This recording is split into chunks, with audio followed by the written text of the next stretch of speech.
अगर वो खाली बैठी हुई है, एक ट्वीट भी कर देना तो उस ट्वीट से ही पूरा सिस्टम हिल जाता है। पूरे तमाम बड़े बड़े मीडिया हाउस उसको निकाल के आज मायावती ने ये ट्वीट कर दिया। सिर्फ ट्वीट, जो हमारे पुराने लोगों ने अपने बच्चों की कुर्बानियां दी, हमारे पूर्वजों ने, बाबा साहब ने, हमारे महात्मा फूले, हमारे वो गाडगे संत गाडगे महाराज, ये तमाम ऐसे वो योद्धा हैं जिन्होंने की अपने बच्चों की कुर्बानियां दी, गालियां खाई, जातिगत गालियां खाई, अपमान सहे, लेकिन अपने रास्ते से नहीं हिले। अपने लोगों को उन्होंने अधिकार दिलवाए, संवैधानिक अधिकार। और तुम हमारे आज़ादी के इस संविधान को, इस पैगाम को, इसको ख़त्म कर दो और फिर तुम हमें गुलामी की उसी मनुवाद की बेड़ियों में जकड़ दो कि जिसमें कि हमें अछूत माना जाता था। नमस्कार, हमारे चैनल में आपको स्वागत है। मैं हूं आपके साथ कुसुम। आज हमारे साथ है अशोक अज्ञानी, एक वकील भी हैं, एक कार्यकर्ता भी हैं और अपनी राय बड़ी बेबाकी के साथ रखते हैं। सर, स्वागत है आपका हमारे चैनल पर। धन्यवाद। सर, आप बीएसपी की बात बड़ी लगातार करते हैं, लेकिन अब बताया जा रहा है कि बीएसपी का कोई जनाधार नहीं है और ये भी खबरें सामने आ रही हैं, ये भी लोग बोल रहे हैं कि अब मायावती जी को हटा देना चाहिए, कोई और नेता लेकर आना चाहिए। तो इस पर क्या कहना चाहेंगे? जी देखिए, पहले तो ये बात कि बीएसपी का जनाधार घट रहा है, ये बिल्कुल गलत है। उसका हार हो रही है, डिफीट हो रही है, ये बात ठीक है कि अब डेमोक्रेसी में हार जीत लगी रहती है। कोई पार्टी जीतती है, कोई हारती है। और पिछले जो 10 सालों के अंदर जिस तरीके से, 10 सालों से भी ज़्यादा, अब 2012 से जिस तरीके से बीएसपी को घेरने के लिए अन्ना आंदोलन से लेकर के, और ये हिंदूवाद का, मंदिरवाद का, और ये आडंबर और ये सांप्रदायिक राजनीति जिस तरह से इस देश में चलाई, तो उस तरीके से उसको करने के लिए SC/STs को भी जिस तरह उनके दिमाग में डाला, हिंदू धर्म, ये भगवान, मंदिर, ये सब डाल करके उनको बीएसपी से हटाने के, उसके अपनी पार्टी बहुजन पार्टी से हटाने के लिए जिस तरीके से पूरा मीडिया से लेकर के सब जनरल मीडिया ने सब काम किया, और इन्होंने जिस तरह घर घर जाके उनके संगठनों ने काम करे, तो उसके बावजूद भी अगर बीएसपी आज डटी हुई है, पिछले इस चुनाव में जो भी गया, उत्तर प्रदेश का चुनाव 2021 का, अगर उसमें भी अगर बहुजन समाज पार्टी ने हारते हारते भी अगर 1.5 करोड़ वोट लिया है, तो इसका मतलब कि पार्टी अभी अपनी पूरी मजबूती के साथ लड़ रही है, शक्ति से खड़ी हुई है, डटी हुई है। देखिए, सिर्फ हार तो डिफीट तो होती रहती है, उसमें कोई बड़ी बात नहीं है, लेकिन आपको इतना भारी वोट मिलना, इतना समर्थन मिलना, मतलब आपके अपने वोटर, अपने कार्यकर्ता, परंपरागत वोटर और आपके कार्यकर्ता मजबूती से डटे हैं, उनका विश्वास आप में है, बहन जी में विश्वास जमा हुआ है। और जहाँ तक जो लोग कहते हैं कि बहन जी को हटा देना चाहिए, तो भाई कौन सा एक नेता का मुझे नाम बता दो कि इस देश के अंदर, भारत के अंदर बहन मायावती को छोड़ करके कौन सा ऐसा दूसरा नेता है कि अपने राज्यों में अपने बल पर इतना बड़ा वोट लेता हो, जिसका नाम हो, जिसका डर हो मनुवादियों के अंदर। अगर वो खाली बैठी हुई है, एक ट्वीट भी कर देना तो उस ट्वीट से ही पूरा सिस्टम हिल जाता है। पूरे तमाम बड़े बड़े मीडिया हाउस उसको निकाल के आज मायावती ने ये ट्वीट कर दिया। सिर्फ ट्वीट, और आज जब किसको रिप्लेस करोगे? ये बिल्कुल बेकार की बातें हैं। पूरी शक्ति के साथ बीएसपी लगी है। और दूसरी बात, मैं बार बार इस बात को कह रहा हूँ, मैं भी समर्थन कर रहा हूँ बीएसपी का, वो इसलिए संविधान बचाना। और बीएसपी सिर्फ एक राजनीतिक दल नहीं है। मैं बार बार अपने लोगों को कह रहा हूँ, SC/ST के लोगों को, कि बहुजन समाज पार्टी सिर्फ एक राजनीतिक दल नहीं है। बहुजन समाज पार्टी बहुजन आंदोलन है, और बहुजन आंदोलन है मान्यवर कांसीराम जी, दीना बाना, खरपड़े साहब के सपनों का आंदोलन है। और ये आंदोलन है बाबा साहब के संघर्ष का, उसके द्वारा दिए गए हमें राजनीतिक अधिकारों का, संवैधानिक अधिकारों में दिए हुए लोकतांत्रिक हमारे अधिकार की लड़ाई का, सत्ता तक पहुंचने का ये हमारा संघर्ष आंदोलन है। ये कोई पार्टी नहीं है। और कोई एक व्यक्ति, अगर आप कहते हो कि कोई नेता, वो तो एक कमांडो होता है, एक कमांडर होता है ना फौज का, वो तो कमांडर है। लेकिन हम उस मिशन के उसके सैनिक हैं, हम सिपाही हैं। हम अपनी जान दे करके भी अपने उसकी रक्षा करेंगे, अपने मिशन की, अपने उस सत्ता पे पहुंचने के, उस रास्ते की। क्योंकि हमारे आने वाला जो यूथ है, जो हमारे पुराने लोगों ने अपने बच्चों की कुर्बानियां दी, हमारे पूर्वजों ने, बाबा साहब ने, हमारे महात्मा फूले, हमारे वो गाडगे संत गाडगे महाराज, ये तमाम ऐसे वो योद्धा हैं जिन्होंने कि अपने बच्चों की कुर्बानियां दी। किसी ने शादी नहीं करी, किसी ने घर छोड़ दिया, किसी ने अपनी पत्नी को वो छोड़ दिया, कुछ कर दिया, परेशानियां झेली, गालियां खाई, जातिगत गालियां खाई, अपमान सहे, लेकिन अपने रास्ते से नहीं हिले। अपने लोगों को उन्होंने अधिकार दिलवाए, संवैधानिक अधिकार। आज वो संवैधानिक अधिकार हम ऐसे ही छोड़ देंगे? हम ऐसे ही छोड़ देंगे इन मनुवादियों को वोट डाल के कि लो भाई मनुवादियों, हमने तुम्हें वोट डाल रहे हैं और तुम हमारे आज़ादी के इस संविधान को, इस पैगाम को, इसको ख़त्म कर दो और फिर तुम हमें गुलामी की उसी मनुवाद की बेड़ियों में जकड़ दो कि जिसमें कि हमें अछूत माना जाता था।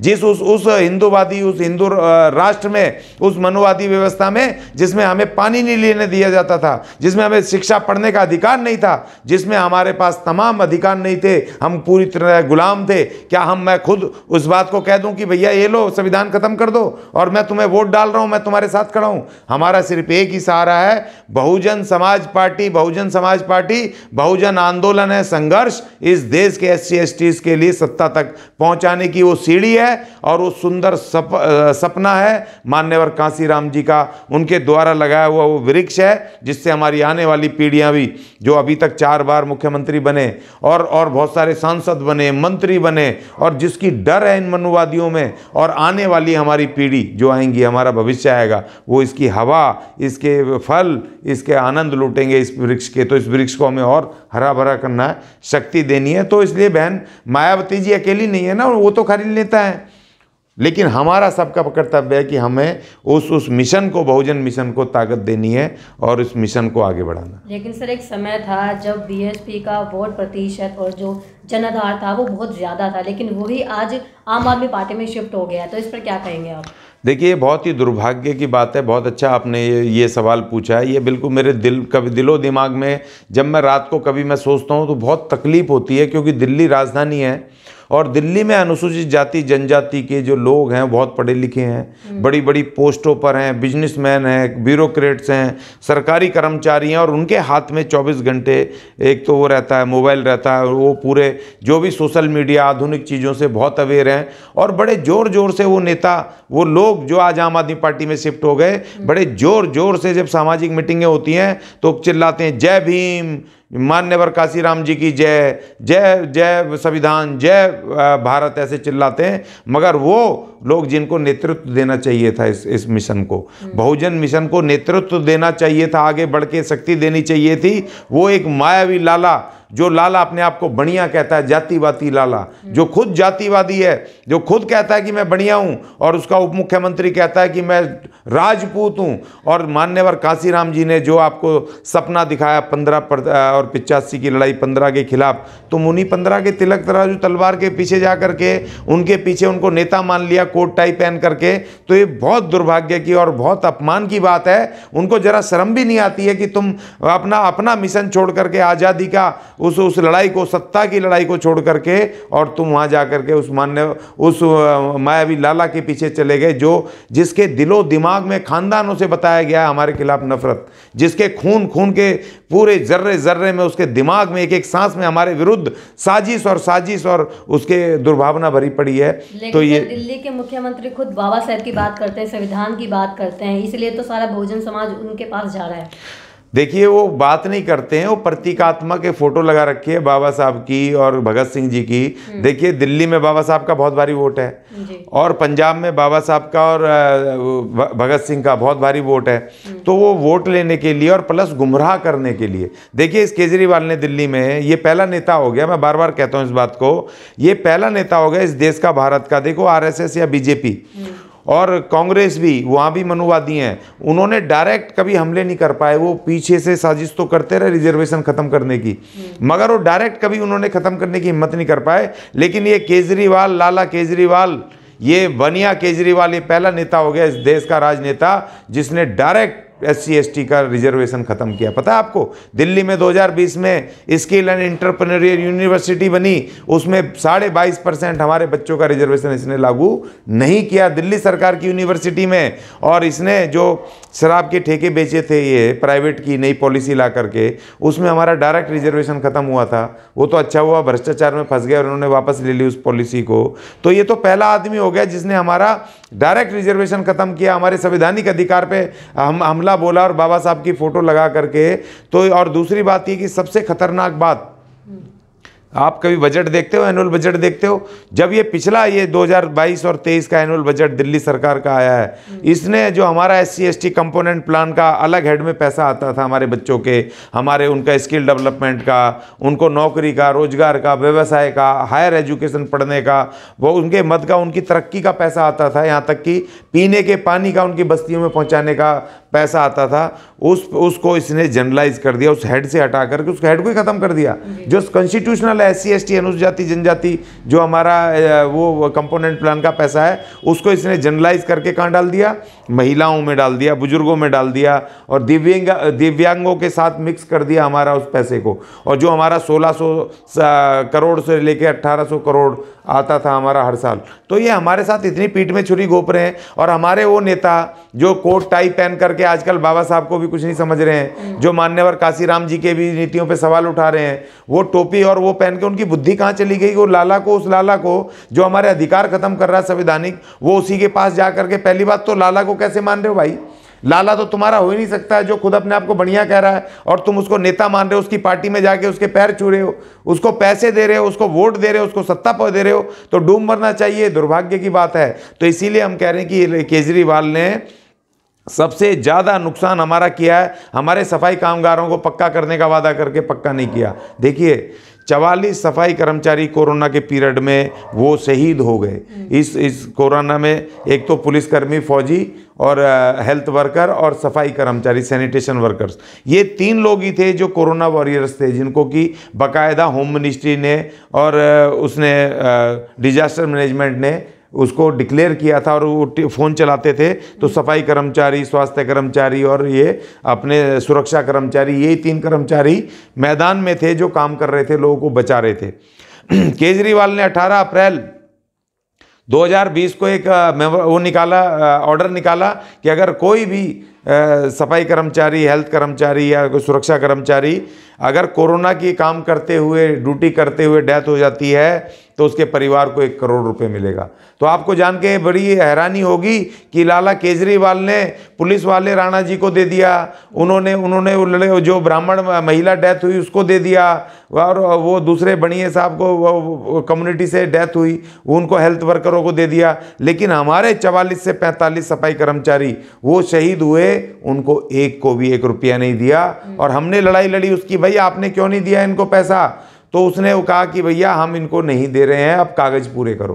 तो इस तरह की जातिवादी मानसिकता हमारे साथ की हमें दिखाई नहीं दे रहा, हमारे लोगों को दिखाई नहीं दे रहा है कि अब ये आकर के हमारी ठेकेदारी, कहता था ठेकेदारी खत्म करेंगे, ठेकेदारी बढ़ा दी। तो मैं बार बार कहता हूँ, कांग्रेस, बीजेपी, आम आदमी पार्टी, ये तीनों RSS की मनुवादियों की ये तीनों ब्रांचेज हैं, तीनों बहनें हैं। कांग्रेस बड़ी बहन है, बीजेपी छोटी मझली बहन है, और ये छोटी बहन है, ये आम आदमी पार्टी। तो हमारे लोगों को सोचना पड़ेगा कि भैया वापस आ जाओ, अपने मूवमेंट को संभालो, खुद नेता बनो। बहन जी अकेली नहीं बनेगी, आप आके नेता बनो, मुख्यमंत्री बनो दिल्ली के, यहाँ खुद बनो ना, खुद राजा बनो सीधे। जो हमारे मान्यवरों का, हमारे पूर्वजों का, जिन्होंने अधिकार दिए, उनका सपना था। मान्यवर काशीराम जी ने इसलिए थोड़ी पेड़ लगाया था कि वो खुद बनेंगे, उन्होंने इसी लगाया था ना, मेरी आने वाली कौम आज़ाद होगी। अगर बात करें तो वो खुद इल्ज़ाम लगाते हैं BSP पर कि बीजेपी की B टीम है। और जो मान्यवर काशीराम साहब का जो सपना था कि बहुजन समाज सत्ता में आए, वो तब कहीं दूर दूर तक दिखाई नहीं दे रहा है। नहीं, बिल्कुल दिखाई दे रहा है। और ये जो दूसरी पार्टियां, आप क्या सोच रहे हो कि दूसरे मनुवादी या दूसरी पार्टियां जो हमारे प्रतिद्वंदी है, वो क्या आपकी तारीफ करेंगे? वो आपको ये बोलेंगे नहीं जी ये तो बीजेपी के कट्टर खिलाफ है, फलाना है, ढिकड़ा है। वो तो और बोलेंगे कि भैया ये तो हमारी पार्टी है, ये तो हमें ही सपोर्ट करती है। तो वही तो RSS ने भ्रम फैला दिया ना, और उस भ्रम में हम भी आ गए। हमें अपने नेता पर, अपनी पार्टी पे, अपने मिशन पे हमें विश्वास रखना चाहिए ना।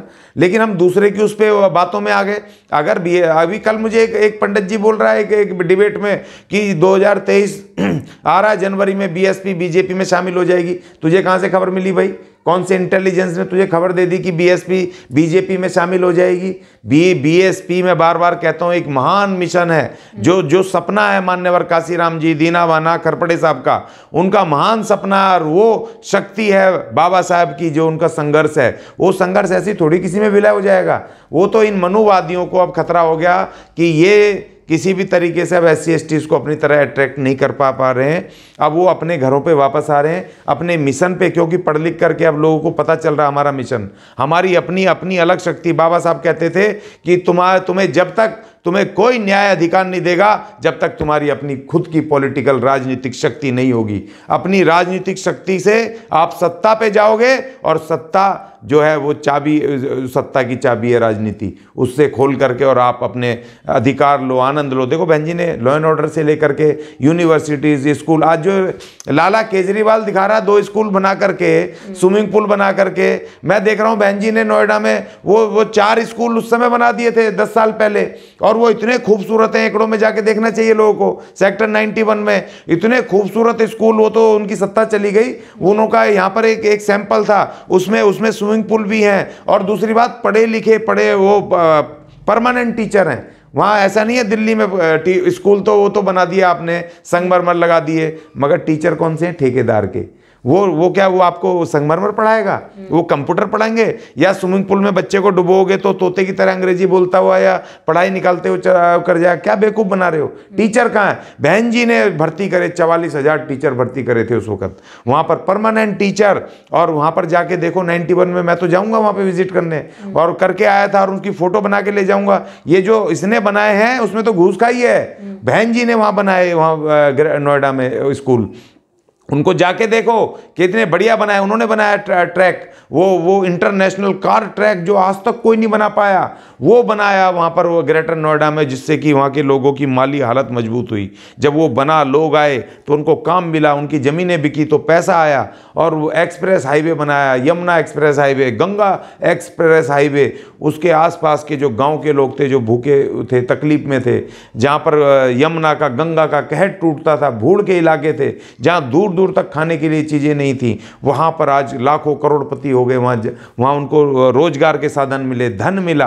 तो ये बहन जी के काम दिखाई नहीं देते। और सबसे बड़ा लॉ एंड ऑर्डर आज एक एक आदमी उत्तर प्रदेश का बहन जी के समय का मानता। यहाँ की सबसे मजबूत नेता जो देश की थी इंदिरा जी, वो भी ऐसा लॉ एंड ऑर्डर नहीं कायम करवा सकी जो बहन मायावती जी ने किया। आप सत्ता की चाबी की बात कर रहे हैं, क्या लगता है 2024 में हासिल कर पाएंगे? हाँ, नहीं बिल्कुल, देखिए मेरा पूर्ण विश्वास है बहन मायावती जी इस देश में जो ये मनुवादी नया संसद बना रहे हैं, उस नए संसद में बाबा साहब के संविधान पे हाथ रख के भारत के प्रधानमंत्री, पहले दलित प्रधानमंत्री के रूप में शपथ लेंगे, ये मेरा पूर्ण विश्वास है।